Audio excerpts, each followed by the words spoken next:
Good morning, students. Today we'll study the first organ of the female reproductive system, that is the internal reproductive systems or the genital organs. So, the ovaries. What are ovaries? Ovaries are the female gonads in which the ovum develops. Now comes its situation, where it is situated. Each ovary lies in the ovarian fossa on the lateral pelvic wall. So, ovarian fossa is the place in the lateral pelvic wall, in the pelvic area, where the ovaries lie. The ovarian fossa is bounded anteriorly by the obliterated umbilical arteries. Umbilical arteries are in the embryonic life, they become obliterated after the birth of the child. Posteriorly by the ureter and the internal iliac artery. So, if this is the pelvic area in which the pelvic organs are situated, so this is the ovary lying in the ovarian fossa. It is bounded anteriorly, that is in front, by the obliterated umbilical artery, and posteriorly by the internal iliac and the ureter. You can see very properly the ovarian fossa is bounded by ovarian fossa has the ovaries. It is bounded anteriorly by the umbilical artery and posteriorly on the back side by the internal iliac and the what is this? This is the ureter, and the floor you can see is formed by the obturator nerve and the obturator artery. The floor of this ovarian fossa is formed by the obturator nerve and the obturator artery. Now next comes the position. The position of the ovary is variable, like it is different in nulliparous and multiparous women. What is nulliparous? Nulliparous is in which the woman has not conceived, and multiparous in which the multiple childbirth has taken place. So in nulliparous woman, it is nearly vertical. You can see in the nulliparous the ovary is nearly vertical in shape, having an upper pole and the lower pole. Upper pole is upwards and lower pole is downwards. It's vertical. But in the multiparous, you can see in the multiparous it is horizontally situated, with the upper pole on the lateral side and the lower pole on the medial side. This you can see. Next comes the external features. So before ovulation, in young girls, before ovulation, the ovaries are smooth with grayish pink in color, and after puberty the surface becomes uneven and color changes from pink to gray, because after ovulation many changes take place, so the color also changes. Pink to gray because at the time of ovulation the blood supply increases in that particular area, so the color becomes a little bit darker. Each ovary has two poles or two extremities. You can see the two poles. The upper pole known as the tubal pole. The upper pole is known as the tubal pole. The lower pole, which is also known as the uterine pole. Two borders, anterior and posterior border. This is the anterior border. This is the posterior border. Anterior, posterior. This one is the medial surface, which you can see from front, and the back one is the lateral surface behind. Then comes the peritoneal relations. The ovary is almost entirely covered by the peritoneum except along the mesovarium or the anterior border, where the two layers of the covering peritoneum are reflected on the posterior layer of the broad ligament of the uterus. The ovary is connected to the posterior layer of the broad ligament by the short fold of the peritoneum called the mesovarium. Now I'll tell you in this particular diagram, the uterus is totally covered by the peritoneum. Totally covered by the peritoneum. Totally covered. This is the uterus still here. Totally covered by the peritoneum. When that peritoneum extends to the lateral side, here, on the lateral side, this peritoneum is known as broad ligament. The peritoneum is covering the uterus. When it extends on the lateral side, on the two sides, on the lateral side, it is known as broad ligament. I'll show you the diagram. This is the broad ligament, totally covered by the peritoneum. When it extends to this side, lateral side is known as the broad ligament. This blue structure is the broad ligament.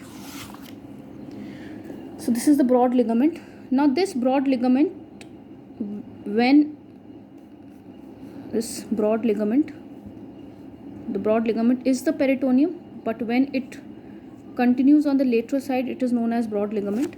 So this peritoneum, when reaches the fallopian tubes here, this peritoneum on this side is known as the anterior border of the broad ligament, and when it winds around the fallopian tubes and goes on the other side, it is known as the posterior layer of the broad ligament. Again, the peritoneum, when reaches here near the fallopian tube in this particular area, it is known as the anterior layer of the broad ligament, and then it winds around the fallopian tube and it reaches here.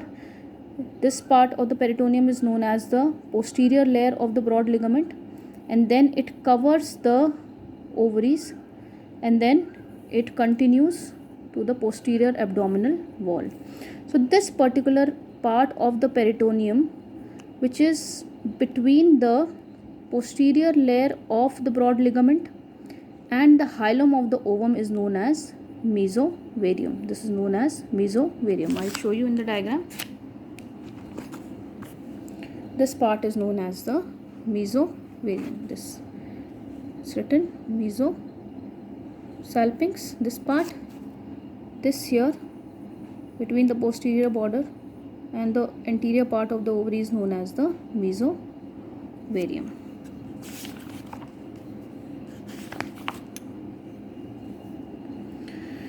So this is the mesovarium. Next, the lateral part of the broad ligament of the uterus, extending from the infundibulum of the uterine tubes and the upper pole of the ovary to the external iliac vessels, forms a distinct fold known as the suspensory ligament of the ovary or the infundibulopelvic ligament. Now, when this broad ligament continues and extends from here, when it connects this part, the upper pole of the ovary. Now the broad ligament or the peritoneum, when goes to the lateral side, it is known as a broad ligament.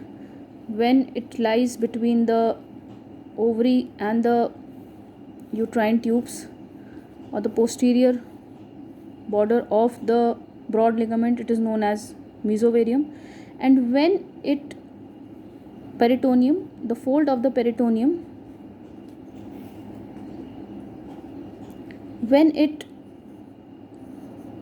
connects the upper pole to the lateral pelvic wall, then the peritoneum, that fold of the peritoneum, is known as the suspensory ligament of the ovary. Now one thing which is very important out here is peritoneum, this everything is peritoneum, broad ligament, the anterior border of the broad ligament, the posterior border of the broad ligament, the mesovarium, the suspensory ligament of the ovary.